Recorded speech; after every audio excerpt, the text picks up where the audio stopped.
perkenalkan, nama saya Sorta Guru Singa, NPM saya 306195669. Saya prodi PGSD kelas 01 semester 4. Di sini saya ingin membuat video praktik mengajar. Halo teman-teman, apa kabar hari ini? Baik, luar biasa. Baiklah, di sini kita akan belajar tentang alat indera. Tapi sebelumnya, alangkah baiknya kita berdoa menurut agama dan kepercayaan kita masing-masing. Berdoa dimulai. Berdoa selesai.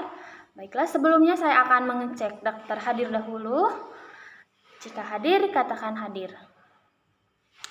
Meli, hadir Bu. Oke. Jadi udah hadir semua ya. Jadi akan kita mulai tentang materi kita, yaitu panca indera atau alat indera. Apa saja sih panca indera atau alat indera kita? Disimak ya. Mohon kerjasamanya. Apa itu panca indera? Jadi panca indera merupakan salah satu anugerah dari Tuhan untuk manusia dan mempunyai kelebihannya masing-masing dari makhluk hidup lainnya. Apa aja sih alat panca indera kita?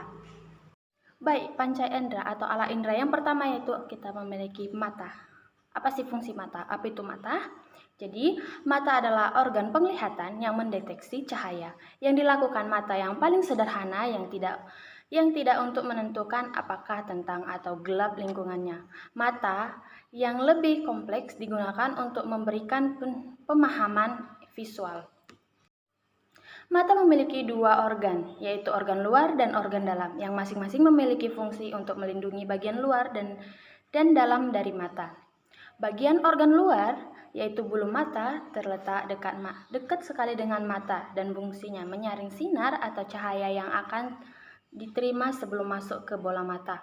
Coba perhatikan bulu mata itu mana? Ini ya, ini bulu mata. Pasti semua tahu kan?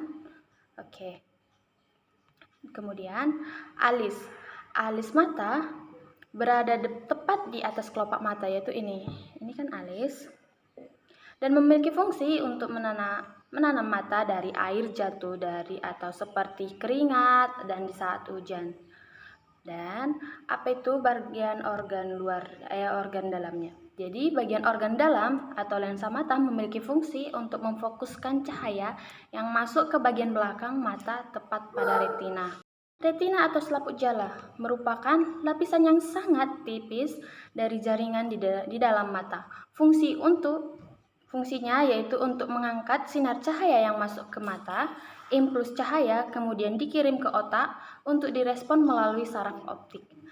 Kornea terletak paling luar dari mata yang bening dan tembus pandang menutupi iris dan pupil. Fungsinya yaitu untuk menerima cahaya dari lingkungan sekitar.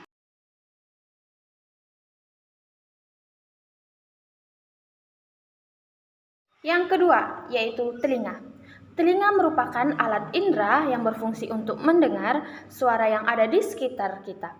Telinga ialah indera pendengaran yang menerima sebuah rangsangan berupa rangsangan.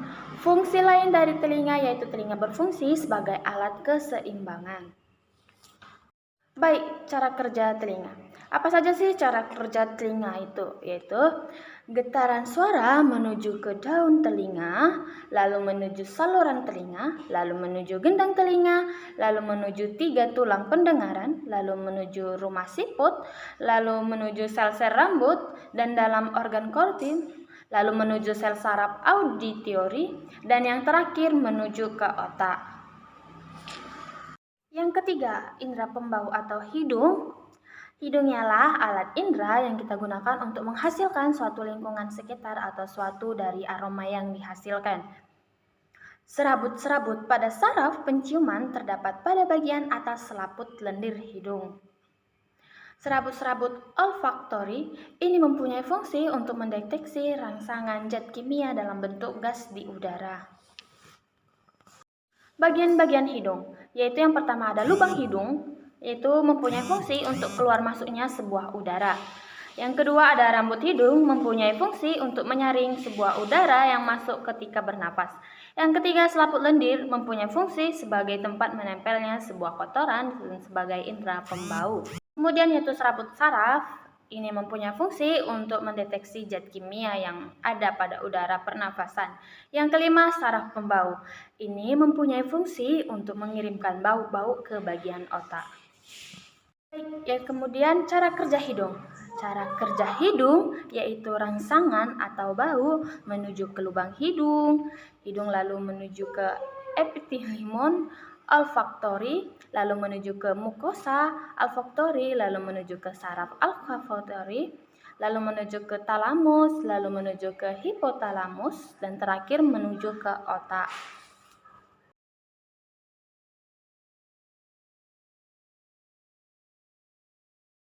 Keempat, indera pengecap, yaitu lidah. Lidah salah satu jenis indera yang mempunyai fungsi untuk merasakan rangsangan rasa dari makanan yang masuk ke dalam suatu mulut kita.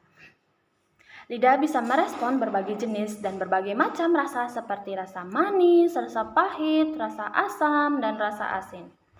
Pada lidah terdapat dua kelompok otot, yakni otot intrinsik, yaitu melakukan sebuah gerakan yang halus, dan otot ekstrinsik, yaitu melakukan sebuah gerakan yang kasar. Pada bagian lidah yang berbintil-bintil disebut dengan papila, yaitu ujung saraf pengecap.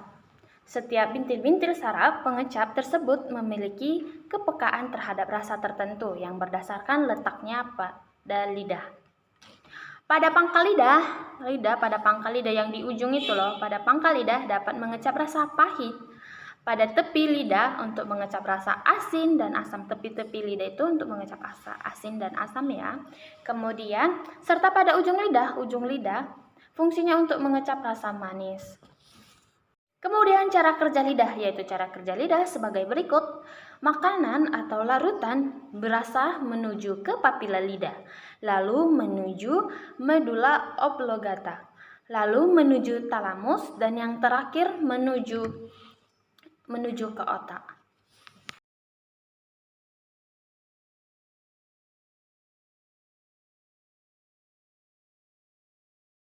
Yang kelima yaitu indera peraba atau kulit. Kulit ialah salah satu alat indera yang mampu untuk menerima sebuah rangsangan temperatur suhu, sentuhan, rasa sakit, tekanan, tekstur, dan lainnya sebagainya. Pada kulit terdapat sebuah reseptor yang peka terhadap sebuah rangsangan fisik.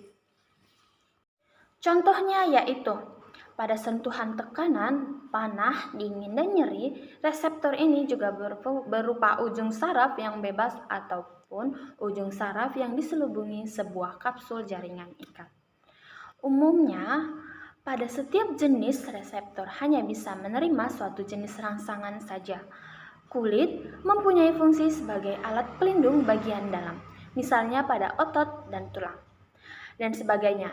Alat peraba dengan dilengkapi berbagai macam reseptor yang peka terhadap berbagai suatu rangsangan, yaitu alat ekskresi serta untuk pengatur. Bagian-bagian kulit dan fungsinya. Yang pertama ada kulit ari, yaitu mempunyai fungsi untuk mencegah masuknya sebuah bibit penyakit dan untuk mencegah penguapan air. Yang kedua, kelenjar keringat mempunyai fungsi untuk menghasilkan suatu keringat. Yang ketiga, lapisan lemak mempunyai fungsi untuk menghangatkan suatu tubuh. Yang keempat, otot penggerak rambut mempunyai fungsi untuk mengatur sebuah gerakan rambut.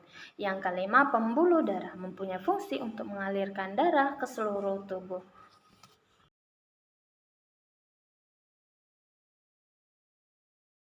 Jadi kesimpulannya yaitu panca indera merupakan salah satu anugerah dari Tuhan untuk manusia dan mempunyai kelebihannya masing-masing dari makhluk hidup lainnya. Jadi diingat, panca indera manusia itu ada 5. Yang pertama ada mata, yang kedua telinga, yang ketiga hidung, yang keempat lidah, dan yang terakhir kulit. Dan panca indera kita yang kelima itu memiliki fungsinya masing-masing yang seperti sudah dijelaskan tadi. Jadi kita harus melindungi semua panca indera kita. Baik, sekian materi pembelajaran dari saya, yaitu panca indera. Jika banyak kesalahan, saya mohon maaf. Seperti tadi banyak suara-suara kendaraan, banyak suara yang apa, saya mohon maaf. Sekian dan terima kasih, semoga bermanfaat.